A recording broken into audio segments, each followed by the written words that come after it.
दोस्तों, मनोहर महाजन की सुरीली दास्तान आवाजों के अफसाने मेरी आधी सदी से ऊपर की प्रसारण यात्रा के दौरान मेरे खट्टे मीठे संस्मरणों के आधार पर लिखी गई हाल में प्रकाशित पुस्तक है।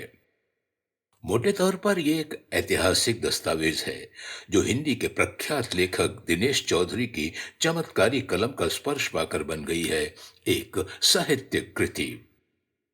फिल्म इतिहासकार और साहित्य के जानकार दोनों ने इस पुस्तक को बेहद सराहा है। इसी पुस्तक आवाजों के अफसाने को अब मैं पेश कर रहा हूं एक सुनी जाने वाली पुस्तक के रूप में। इस पुस्तक के 15 अध्यायों को मैं अपनी आवाज में 15 एपिसोड में प्रस्तुत करने जा रहा हूं अपने YouTube चैनल पर। आशा करता हूं कि मेरी पिछली परियोजनाओं की तरह इसे भी आपका आशीर्वाद मिलेगा। आज प्रस्तुत है इसका पहला अध्याय। ताहदे निगाह तक गुबार ही गुबार है। खुली आंखों से उस हवेली को देख पाना तो अब कतई नामुमकिन है। हवेली बची ही कहां है अब। हाँ, आंखों को मूंद लें तो कुछ धुंधला धुंधला सा दिखाई पड़ता है, जैसे शीशों पर धूल की मोटी परत चढ़ आई हो, या गहरा कुहासा हो, या फिजा में कुछ धुआं धुआं सा तैर रहा हो। चीजों को समझने के लिए जतन करना पड़ता है। कोई मुकम्मल तस्वीर बन नहीं पाती। कभी कोई आधी अधूरी तस्वीर बन भी जाए तो पानियों में बने अक्स की तरह पल भर में बिखर जाती है।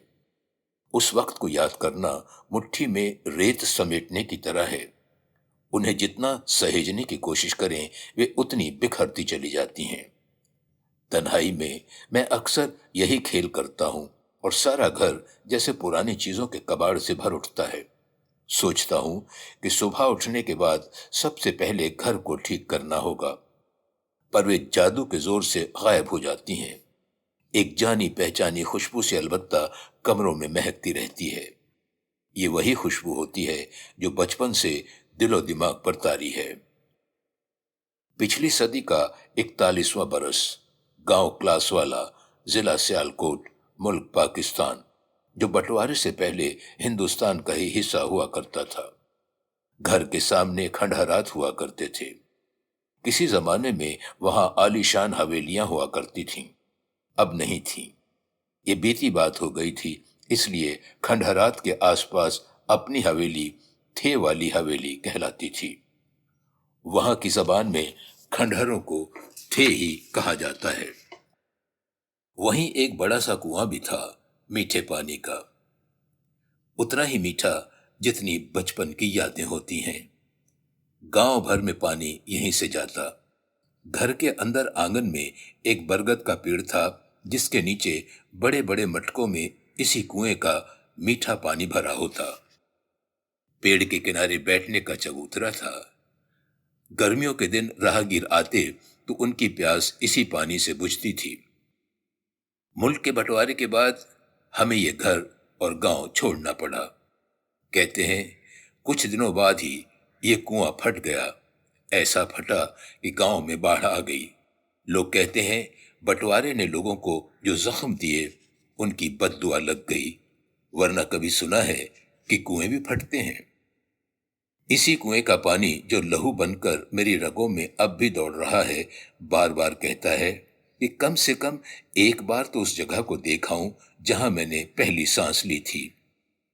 जानता हूं ये ख्वाहिश बेमानी है। बड़े भाई साहब तो वहां गए भी थे, कुछ भी नहीं बचा है। क्लास वाला बहुत बड़ा हो गया है, अपनी हवेली का नामो निशान नहीं है। इस खबर से सबसे ज्यादा गमजदा अम्मा हुई थी। मुल्क छोड़कर भागने से पहले उन्होंने अपने सारे जेवरात चूल्हे के नीचे दफन कर दिए थे। उन्हें लगा कि चूल्हा चौका बहुत पवित्र माना जाता है, तो वहां कोई खोदने की जुर्रत नहीं करेगा।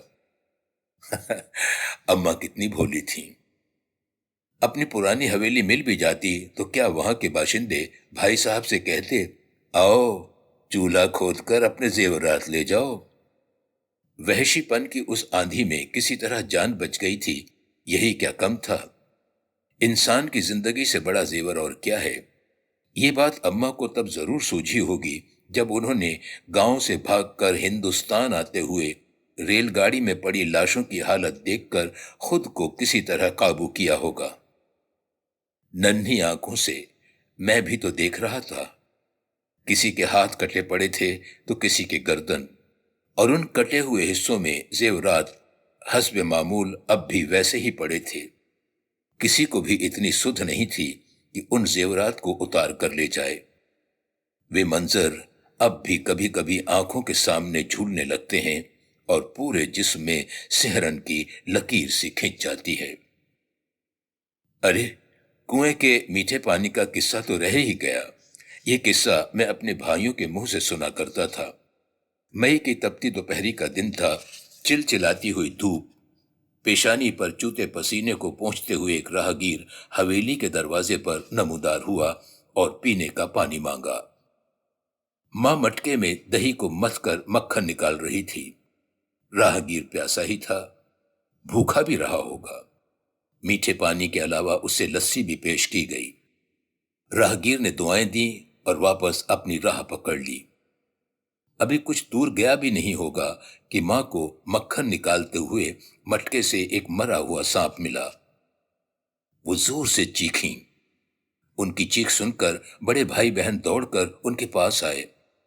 انہوں نے بدحواسی کے ساتھ مٹکے سے برآمد سانپ کی اور اشارہ کیا اور کہا کہ اس بیچارے راہگیر نے زہر پی لیا ہے۔ ایک بھائی دوڑ کر اسی سمت گیا، پر وہ اجنبی نظر نہیں آیا۔ ماں اپرادھ بودھ سے بھر گئی، طبیعت تھوڑی ناساز رہنے لگی، پوجا پاٹ بھی بڑھ گئی تھی۔ کوئی 5 مہینے بعد اچانک وہ مسافر پھر ٹپک پڑا۔ خوشی کے مارے ماں اپنے جذبات قابو میں نہیں رکھ پائی۔ انہوں نے کہا، ارے، آپ زندہ ہیں؟ اس اجنبی کو کچھ سمجھ میں نہیں آیا کہ اس کے زندہ ہونے پر حیرانی کیوں جتائی جا رہی ہے۔ ماں نے بھولے پن میں سانپ والی بات بتائی۔ راہگیر پٹ سے بے ہوش ہو گیا۔ بھائی دوڑ کر پڑوس سے حکیم صاحب کو پکڑ لائے۔ منہ پر پانی وغیرہ چھینٹا گیا، کوئی دوا سنگھائی گئی۔ راہگیر ہوش میں تو آ گیا، پر اس کا سر اب بھی چکرا رہا تھا۔ حکیم صاحب نے سمجھایا کہ جنت نشیں ہونا ہوتا تو کب کے ہو گئے ہوتے، سانپ زہریلا نہیں رہا ہوگا۔ سارے سانپ زہریلے نہیں ہوتے۔ بات راہگیر کی سمجھ میں آ گئی، پر اس نے صرف کنویں کا میٹھا پانی پیا۔ اس بار وہ لسی پیے بغیر آگے بڑھ گیا۔ دوستو، میں اپنے پتا لالا فقیر چند کی 10ویں سنتان تھا۔ بڑی بہن کے بیٹے یعنی میرے بھانجے کی عمر مجھ سے 8 سال ادھک تھی۔ ماں بیٹی دونوں کا ایک ساتھ ماں بننا آج کے حساب سے بھلے ہی ذرا حیرت انگیز ہو، ان دنوں کے پریواروں میں یہ عموماً بہت آسانی سے دکھ جایا کرتا تھا۔ پتا جی کو نوٹنکی دیکھنے کا جنون تھا۔ آگے چل کر جب میرا من تھیٹر اور ناچ گانے میں رمنے لگا تو بھائی مجھے تانا دیا کرتے تھے۔ میں ماتا پتا کی ڈھلتی ہوئی عمر میں پیدا ہوا تھا۔ 3 بڑے بھائی فوج میں تھے اور 2 غلے کا کام کرتے تھے۔ ایک میں ہی تھا جس کے اندر تھیٹر کے وائرس آ گئے تھے۔ بھائی مجھے بھاڑ کہا کرتے تھے۔ بقول ان کے میں پتا کی نوٹنکی کے جنون کا بائی پروڈکٹ تھا۔ پتا جی بتاتے تھے کہ ایک بار جب وہ نوٹنکی دیکھنے گئے تو گاؤں سے ہو کر گاندھی جی بھی گزر رہے تھے۔ میں ان کے ساتھ تھا۔ گاندھی جی کے درشن کے لیے انہوں نے مجھے کاندھے پر چڑھا لیا تھا۔ حالانکہ بہت کوشش کرنے پر بھی مجھے کچھ یاد نہیں آتا۔ پتا 3 بھائیوں میں مجھلے تھے۔ تاؤ بیلی رام الگ رہنے چلے گئے تھے، جبکہ چاچا رام چند 2 بیٹوں کے ساتھ ہمارے سنیکت پریوار میں رہتے تھے۔ کل 14 سدسیوں کے کنبے میں سب سے چھوٹا تھا۔ چاچا جی اوورسیئر تھے۔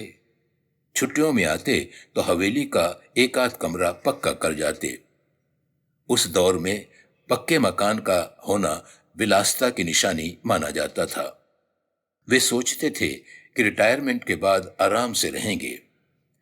تب کہاں سوچا تھا کہ ایک دن इस हवेली को छोड़कर भागना पड़ेगा। मुल्क संक्रमण के दौर से गुजर रहा था। द्वितीय विश्व युद्ध के कारण पूरी दुनिया में उथल पुथल मची हुई थी। सैनिकों से ज्यादा आम नागरिक मारे जा रहे थे। मंदी, बेरोजगारी और भुखमरी का काला साया लोगों पर मंडरा रहा था। 1943 में बंगाल भीषण अकाल की चपेट में आया था। सिर्फ यहीं 30 लाख लोग युद्ध से नहीं बल्कि भूख से मारे गए। अकाल कुदरती नहीं बल्कि मानव निर्मित था। गांधी जी को अधनंगा फकीर कहने वाले चर्चिल के कहने पर फौज की रसद के लिए अन्न की जमाखोरी की गई। वामिक जौनपुरी ने भूखा है बंगाल गीत लिखा और कलाकारों की टोली स्वतः स्फूर्त बंगाल के लोगों की मदद के लिए निकल पड़ी थी। यही आंदोलन आगे चलकर इप्टा के रूप में बदल गया और इसमें कलाकार, नर्तक, अभिनेता, अदीब, शायर, सियासतदां और यहां तक कि साइंटिस्ट भी शामिल हो गए। इससे पहले बंबई में तरक्की पसंद शायर और अदीब इकट्ठा हो चुके थे। विश्व युद्ध के कारण छाई मंदी के कारण बेरोजगारी का साया पिताजी पर भी पड़ा, पर असली संकट कुछ और ही था। बड़े भाई यशपाल फौज में थे और उन्हें ब्रिटिश आर्मी के बर्मा के मोर्चे पर तैनात कर दिया गया था। तब उस इलाके में अक्सर नेताजी सुभाष चंद्र बोस के देखे जाने की खबरें मिलती थीं। भाई साहब ने बाद में बताया कि एक आध मौका ऐसा भी आया जब सुभाष बाबू चहलकदमी करते हुए सामने से निकले और ब्रिटिश आर्मी का सदस्य होने के नाते वे ऐन उनकी बंदूक के निशाने पर थे। ब्रिटिश ऑफिसर ने गोली दागने का हुक्म दिया, पर सामने नेताजी थे। उंगलियां जड़ हो गईं, वे ट्रिगर को दबा नहीं सकी। नेताजी इस तरह से निकल गए जैसे मैदान में चहलकदमी कर रहे हों। मां की पूजा पाठ बढ़ गई थी। दिल धड़कता रहता था कि न जाने किस पल कोई बुरी खबर आ जाए। एक पल लगता था कि सब ठीक हो जाएगा और अगले ही पल लगता कि सब कुछ खत्म सा हो गया। तब संचार साधन आज की तरह विकसित न थे। तरह तरह की अफवाहें भी फैलती रहती थीं। भाई के लौट आने के लिए मां जो दुआएं करती थी उनमें स्वभावतः हम सब भी शामिल थे। भाई लौटे तो, मगर किस तरह? एक दिन अचानक खबर आई कि बर्मा के फ्रंट में एक पानी का जहाज मद्रास, अब चेन्नई पहुंचने वाला है और उसमें भैया भी हैं। लौटते हुए जहाज में हैजा नाम का संक्रमण रोग फैल गया। रोगियों के इलाज की कोई व्यवस्था न थी। किसी भारतीय सैनिक को उल्टी या दस्त की शिकायत होती तो उसे बगैर कोई मुरव्वत उठाकर समुद्र की लहरों में फेंक दिया जाता। भाई साहब आर्य समाजी थे, सिगरेट शराब से दूर रहने वाले। उन दिनों में भी वो नियमित रूप से योग किया करते थे। उनकी प्रतिरोधक क्षमता अच्छी थी और उन्होंने खुद को बचा कर रखा हुआ था। लेकिन जहाज जब तक मद्रास के बंदरगाह तक पहुंचता, कोई 2 या 3 दिन पहले उन्हें लगा कि उन्हें मितली सी आ रही है। उल्टी और दस्त की क्रियाओं को उन्होंने योग के सहारे रोक लिया। ये न करते तो उन्हें भी उठाकर फेंक दिया जाता। जहाज किनारे आ गया। चाचा रामचंद उनके स्वागत के लिए वहां पर मौजूद थे। भाई साहब दिखाई पड़े। चाचा की खुशी का कोई ठिकाना न रहा। भाई साहब ने भी चाचा जी को देखा, पांव छूकर उनसे लिपट गए। बस यही कयामत का पल था। जैसे किसी ने बिजली का बटन दबा दिया हो। भाई साहब ने अपना मानसिक संतुलन खो दिया। वे पागल हो गए। उन्हें जंजीरों में जकड़कर घर लाया गया। उस जमाने में यह यात्रा 5-6 दिनों की तो रही ही होगी। भाई को लाने के लिए चाचा जी गए हुए थे। पता नहीं इस यात्रा में उन्होंने किन किन मुसीबतों का सामना किया होगा। इधर मां दिन रात लड़ाई के मोर्चे से भाई के सही सलामत लौट आने की दुआएं कर रही थी। भाई को जंजीरों में जकड़ा देखकर उनके दिल पर क्या बीती होगी, इस बात की कल्पना करना भी मुश्किल और त्रासदायक है। कोई इंसान मानसिक संतुलन खो दे तो उसे जंजीरों से जकड़ देने का रिवाज कहां से आया पता नहीं। ये सच है कि भाई उस समय सचमुच ही थोड़े हिंसक हो गए थे, पर यह बात हर किसी के मामले में लागू नहीं होती। पागल मनोरोगी होते हैं और इसलिए स्वभावतः सहानुभूति के हकदार होते हैं, पर उन्हें कई बार हंसी, तिरस्कार और यहां तक कि घृणा का पात्र बनाया जाता है। घर के सामने से गुजरने वाले लोगों की निगाहें बदल जाया करती हैं। मां ने ये पल तिल तिल कर भोगे होंगे, पर उन्होंने हिम्मत नहीं हारी और ईश्वर से दुआएं मांगने का सिलसिला बदस्तूर जारी रखा। आगे उनकी दुआएं रंग भी लाईं और भाई न सिर्फ ठीक हुए बल्कि उनकी फौज में फिर से बहाली हो गई। वे जबलपुर में सूबेदार के ओहदे पर तैनात किए गए। उन्होंने हमारे बिखरे हुए कुनबे को जोड़ा, किताबें लिखी, रिटायरमेंट के बाद मिलिट्री में भर्ती के लिए एकेडमी की स्थापना की। उनका एक शागिर्द मैं भी रहा और मिलिट्री के लिए चुन लिया गया। बड़े भाई के अलावा भी दो भाई पहले ही सेना में थे। मां भी कितना बर्दाश्त करती। वे पढ़ी लिखी ना थीं, पर डाक में मिलिट्री की सील छापे देखकर उन्हें सब समझ में आ गया। उन्होंने भर्ती की उस डाक को छुपा लिया और मैं लेफ्टिनेंट होते होते रह गया। आगे चलकर जब रेडियो सिलोन में मेरी भर्ती हुई तो वे तब भी छोड़ने को तैयार न थी। उन्हें लग रहा था कि मैं रावण के देश में जा रहा हूं, जहां कोई भी शूर्पणखा मुझे बहला सकती है। मुझे शादी के बाद ही जाने की मंजूरी मिली। सियालकोट में भाई का इलाज पड़ोस में रहने वाले हकीम साहब ने किया। भाई को थे वाली हवेली की पहली मंजिल पर रखा गया था।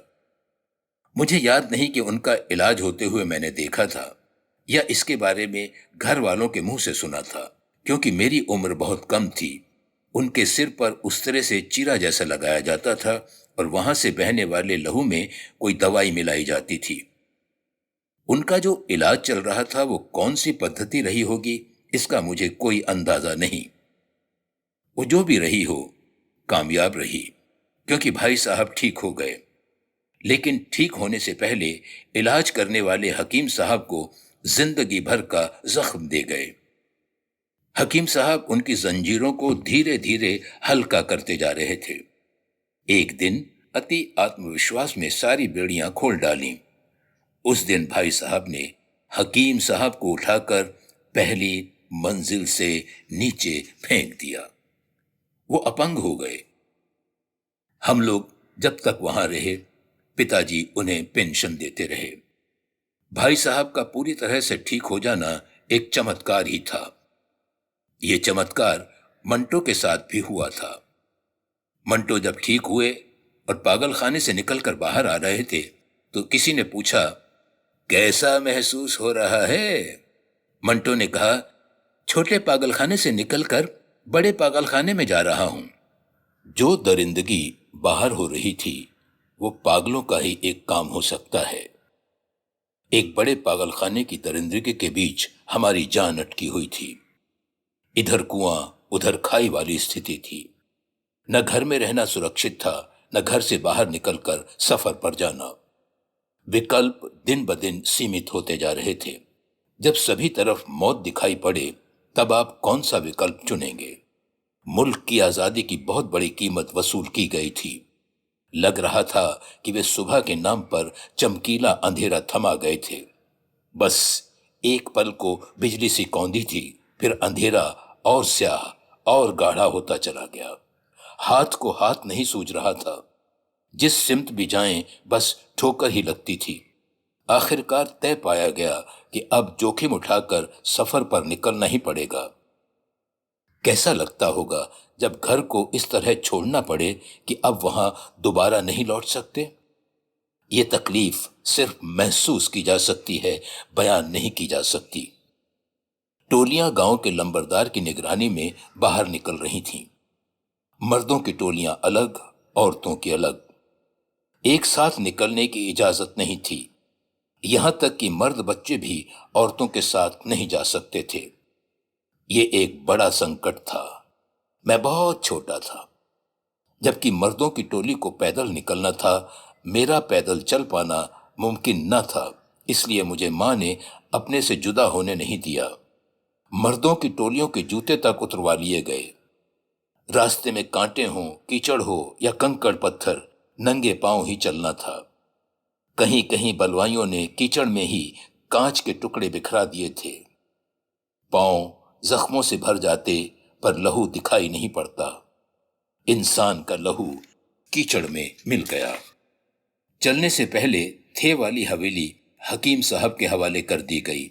अब उन्हें पेंशन दे पाना मुमकिन नहीं था। उन्होंने भाई साहब को ठीक किया था और बदले में खुद अपंग हो गए थे। जाहिर है कि हवेली के सुपात्र वही थे। एक गाय और एक भैंस भी थी। गाय कहते हैं उस जमाने में एक दिन में 18 से 20 लीटर दूध देती थी। ये सब अब हकीम साहब के हवाले था। सारा माल असबाब भी वहीं छोड़ना था। सिर्फ 2 जोड़ी कपड़े लेकर चलने की इजाजत थी। लेकिन कभी कभी जैसे बुझी हुई आग में कोई शरारा दबा रह गया है, या घुप अंधेरे में भी रोशनी की कोई किरण नजर आ जाती है, गहरी मुसीबतों से भरी उस जद्दोजहद में भी एक अजूबा हुआ। ऐसे समय में जबकि कीमती जेवरात भी लाना मुमकिन नहीं था और माँ इन्हें चूल्हे के नीचे दबा आई थी, चाचा के एक बेटे ने जिद पकड़ ली कि वो अपनी साइकिल किसी भी सूरत में नहीं छोड़ेगा। उसे अपनी साइकिल से बेपनाह लगाव था। बड़े बूढ़ों ने बहुत समझाया, पर बच्चों की जिद के आगे भला किसकी चलती है। वे मुझसे उम्र में थोड़े ही बड़े थे। मर्दों वाले काफले में भी वो अपनी साइकिल लेकर चल पड़े। पुराने दिनों की साइकिल, बिना मडगार्ड वाली, सियालकोट के गांव क्लासवाला से चली वो साइकिल पंजाब के बटाला और फिर जबलपुर पहुंची। आगे भाई साहब ने इंजीनियरिंग की और भाखड़ा नंगल बांध की परियोजना से जुड़े। यहां भी साइकिल और उन्होंने एक दूजे का साथ न छोड़ा। एक अरसे तक मैंने भी उस साइकिल की खूब सवारी गाठी। मैं मर्द बच्चा था, पर औरतों वाली टोली में था। माँ ने मुझे आंचल के नीचे छुपा रखा था। दुनिया में सबसे महफूज जगह कोई दूसरी नहीं हो सकती थी। आंचल के पार कभी कभी कुछ दिख भी जाता था। स्टेशन में यहां वहां कटी हुई गर्दन, कटे हाथ, पैर, धड़ मैं अपनी नन्ही आंखों से देख पा रहा था। अब ये तस्वीरें कभी कभी मेरी आंखों के आगे लहराती हैं, मुंह चिढ़ाती हैं, तांडव जैसा मचाती हैं और फिर गायब हो जाती हैं। बलवाई झुंड के झुंड आते थे मर्द बच्चों की तलाश में। माँ ऐसे मौकों पर मेरे मुंह को हाथ से दबा देती ताकि कोई आवाज ना निकल जाए। यही हाल बड़ी बहन की गोद में उस उम्र में मुझसे बड़े भांजे का था। बल्कि उसकी हालत तो और भी बुरी थी। कहीं कोई नुकीला कोना उसकी एक आंख में लग गया था और आंख बाहर निकली जा रही थी। वो बहुत जोरों से चीखा था, पर शुक्र था कि उस वक्त वहां कोई आसपास दंगाई न था। होते तो तलवार से गर्दन उड़ाते थे। भाई की आंखों से खून बह रहा था, पर उसी समय कोई इलाज संभव नहीं था। पीने का पानी भी न था। वे बोतल बंद पानी वाले दिन न थे। तिजारत पानियों के बीच घुस नहीं पाई थी। तब तो किसी राहगीर के आने पर पानी के साथ लस्सी या मट्ठा पिलाने का चलन था। पानी भरने के लिए छागल हुआ करती थी। ये गर्मियों में लू के थपेड़े खाकर भी पानी को ठंडा कर देता था। बाज लोगों की फितरत भी ऐसी ही होती है।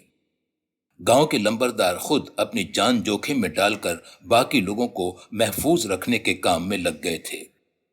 मां ने अपने साथ छागल लाया भी हो तो वो किसी काम का नहीं रह गया था। बलवाइयों ने स्टेशन के कुएं में जहर डाल दिया था। पता नहीं कोई इंसान अपने भीतर इतना जहर कहां से खींच लाता है। ये तो हमें बाद में पता चला कि हमसे पहले रवाना हुई 6 गाड़ियों की सवारियां कत्ले आम का शिकार हो गई थीं। हमारी गाड़ी 7वें दिन आई थी और हम बच गए थे। जरूर कत्ल करते करते दंगाई थक गए होंगे और उस दिन उन्होंने साप्ताहिक अवकाश लिया होगा। उधर दूसरे बड़े भाई की ससुराल में भी हादसा हुआ। उस गांव का नाम अनारवाला या इसी तरह का कुछ था। भाभी वहीं की थीं।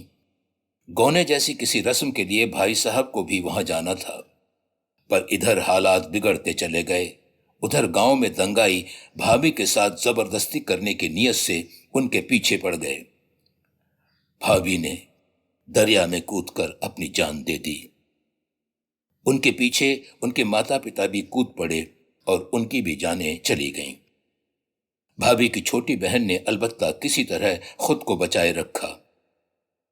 भाई साहब ने किसी तरह उन्हें ढूंढ कर निकाला और फिर बाद में उनके साथ ब्याह रचाया। मर्दों वाली बाकी टोलियां कई हिस्सों में बटाला पहुंची।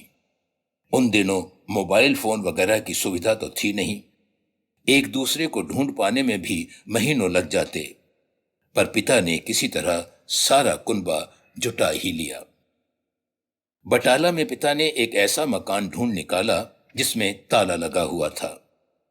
थोड़ी पूछताछ से मालूम हुआ कि उसके बाशिंदे भी उसी तरह घर छोड़कर भागे हैं जैसे हम घर छोड़कर आए थे। पिता ने ताला तोड़कर वक्ती तौर के लिए सिर पर छत का आसरा कर लिया। ये 2 मंजिला मकान था और नीचे तंबाकू की दुकान थी।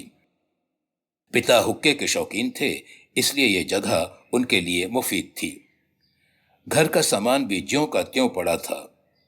हम भी तो 2 जोड़ी कपड़ों में ही आए थे।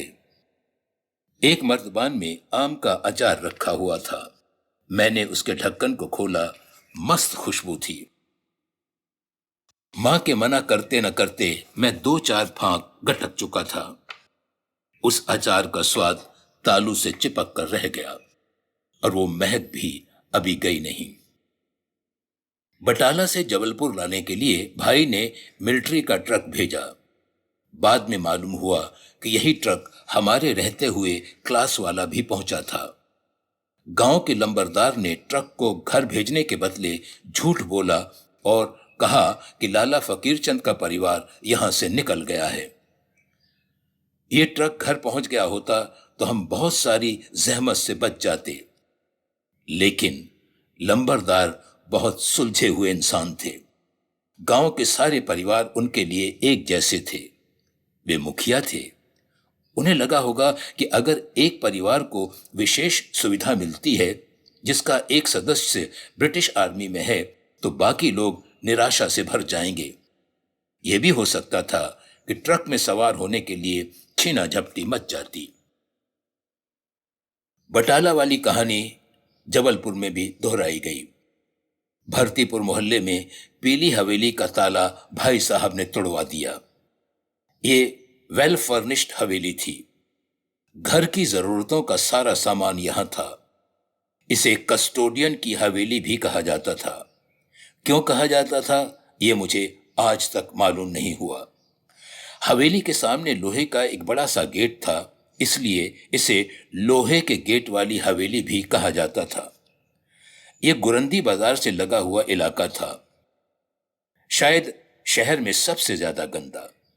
कसाई बाड़ा भी यहीं था। यहीं पास में मल फेंका जाता था। बाजार में सिर्फ 4 पक्की दुकानें थीं। सामने तंबू में एक पठान बैठा करता था। वो कंबल, गर्म कपड़े, मेवे बेचा करता था। उसका हुलिया भी काबुली वाला की तरह था। वो हुक्का पीता था। पिता भी हुक्का पीने वाले थे। बैठकी जम गई। एक दिन पिता से उसने पूछा, ओए लाला, तो कुछ करता क्यों नहीं? ये सवाल कई दिनों से लाला खुद से कर रहे थे। सर पर छत तो हो गई थी, पर कमाई का कोई जरिया समझ में नहीं आ रहा था। पिता ने कहा, मुझे तो बस जी किरानियों वाले काम समझ में आते हैं। पठान ने कहा, ओए तू अनाज बेचना शुरू कर दे ना। सरकार ने 1500 रुपए की सहायता की थी। पिता ने एक तंबू लगाकर गल्ले का काम शुरू कर दिया। वे मेहनती और ईमानदार थे। वो कहते, राहत के 1 पैसे में बेईमानी की चवन्नी से ज्यादा बरकत होती है। पिताजी के गल्ले का काम जमने लगा। ऐसा जमा कि इतवारी बाजार के दिन अनाज तौलने के लिए 10-10 पल्लेदार लगते। आस पास की मंडियों में अनाज के भाव क्या होंगे, ये पिता के कहने पर तय होते। उधर गुरंदी की 4 पक्की दुकानों में से एक पठान ने खरीद रखी थी। उसका कारोबार फैल रहा था, पर मन सिमट रहा था। वो बार बार पिता से वही सवाल करता था जो सवाल पिताजी क्लास वाला में हकीम साहब से पूछते रहते होंगे। कहता, ओए लाला, मन घबराता, मैं लौट जाऊं क्या? पिता के पास इस सवाल का कोई जवाब नहीं था। फिर पिता ने एक शाम आखिरी बार पठान के साथ हुक्का पिया। पठान ने कहा, ओए लाला, तूने एक आदमी, मैं लौटता, ये तंबू और पक्की दुकान तू रख ले।